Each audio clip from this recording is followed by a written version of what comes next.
सबसे पहले समझना ये ज़रूरी है कि जब भी हमारे लाइफ में कोई भी अनुभव बनते हैं तो वो बॉडी में रिकॉर्ड होते हैं और एक फाइल बन जाती है वो अनुभव की, इम्प्लिसिट और एक्सप्लिसिट मेमोरी के फॉर्म में। और अगर आपके बच्चे के साथ कोई भी ऐसे एग्जाम से जुड़े हुए या कोई सब्जेक्ट से जुड़े हुए नेगेटिव अनुभव है तो उस सब्जेक्ट और एग्जाम के लिए नेगेटिव फाइल बन जाती है। जैसे मैथ्स मुझे आता नहीं है, मैथ्स बहुत गंदा सब्जेक्ट है, बहुत डिफ़िकल्ट है, मुझे तो आंकड़े पसंद ही नहीं है, या तो हर बार मैं एग्ज़ाम देने जाता हूँ मैं सब भूल जाता हूँ, या मुझे ये सब्जेक्ट में तो कभी अच्छे मार्क्स आते ही नहीं हैं, या तो एग्ज़ाम से पहले मैं हमेशा बीमार हो जाता हूँ, या एग्ज़ाम में मैं हमेशा कुछ छोड़ के आता हूँ वगैरह वगैरह।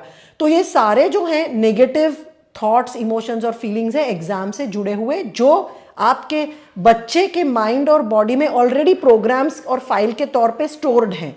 और जब भी भविष्य में कोई भी ये सब्जेक्ट से जुड़े हुए, एग्जाम से जुड़े हुए अनुभव होते हैं तो वो फाइल निकल आती है और बच्चा फिर वही मानता है और वही अनुभव करता है। तो हमें ये फाइल्स बदलनी है। ये फाइल बदलने के तरीके कौन से हैं वो मैं ये शेयर करूंगी कि ये फाइलें जो बच्चे में बनी हैं एग्जाम से रिलेटेड, स्ट्रेस की, एंजाइटी की, और आपके मन में भी शायद ये फाइलें होंगी, क्योंकि अगर आपने भी बचपन में एग्जाम के लिए स्ट्रेस महसूस किया है तो आपके बच्चे के एग्जाम के टाइम में भी आपका वो स्ट्रेस ट्रिगर होगा। तो ये फाइल बदलने के लिए guided imagery with positive suggestions एक बहुत अद्भुत तरीका है, जिससे आपका सबकॉन्शियस माइंड और बॉडी जो है वो सबसे रिसेप्टिव होता है। तब हम नई फाइलें बनाते हैं। तो जो पुरानी नेगेटिव फाइल्स है उसके ऊपर हम नई फाइल्स बनाते हैं। कौन सी भाषा में? सबकॉन्शियस माइंड की भाषा में। सबकॉन्शियस माइंड या बॉडी की भाषा क्या है? इमेजेस, पिक्चर्स, साउंड, जो भी आप बॉडी में महसूस कर सको और जो चीज़ों से आपके बॉडी में एक अनुभव आए उससे वो पिछला अनुभव ओवरराइट हो जाएगा।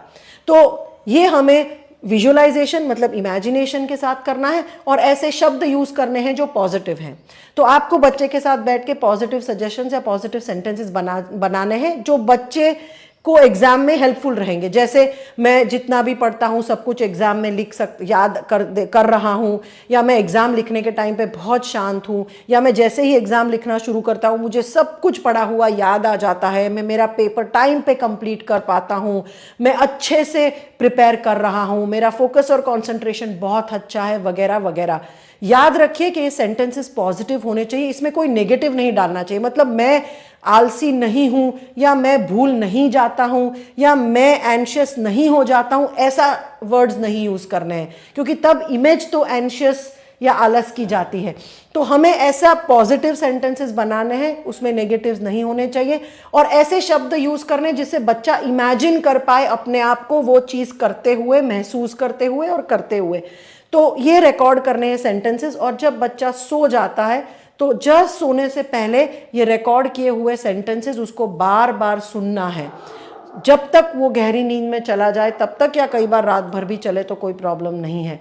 तो ये जो पॉजिटिव सेंटेंसेस है आप अपने शब्दों में रिकॉर्ड कर सकते हैं, बच्चों को अपने वॉइस में रिकॉर्ड करवाइए, फ़ोन पे, आईपैड पे, कहीं पे भी, और ये सजेशंस 20-25 बार उनको माइंड में रिपीट होने दीजिए। जब ये होता है और ये सुनते सुनते बच्चा कल्पना करता है अपने आप को शांत रहते हुए, परीक्षा अच्छे से देते हुए, तो ये फाइलें नई बनना शुरू हो जाती है। और जो पुरानी फाइलें हैं कोई भी सब्जेक्ट के डर के बारे में भी, वो फाइलें हम ओवरराइट कर सकते हैं। ये positive suggestions with guided imagery की ये तकनीक है, 2 चीज़ों के लिए यूज़ कर सकते हैं। गोल सेटिंग के लिए, मतलब अगर बच्चे को कोई एग्ज़ाम के लिए गोल है, इतने मार्क्स लाने हैं या मुझे ऐसा एग्ज़ाम पेपर लिखना है, तो वो गोल के बारे में कर सकते हैं। या तो कोई ब्लॉक या डर को ओवरराइट करने के लिए कर सकते हैं। जैसे बच्चे को मैथ्स का डर है तो सजेशन ये होगा कि मुझे मैथ्स बहुत अच्छा लगता है, मुझे आंकड़ों में बहुत मज़ा आती है, या मुझे ज्योग्राफी बहुत ईजी लगता है, वगैरह वगैरह। ये तकनीक हमने थेरेपी में बहुत यूज़ की है बच्चों के साथ और उसके बहुत अच्छे रिजल्ट्स आए हैं।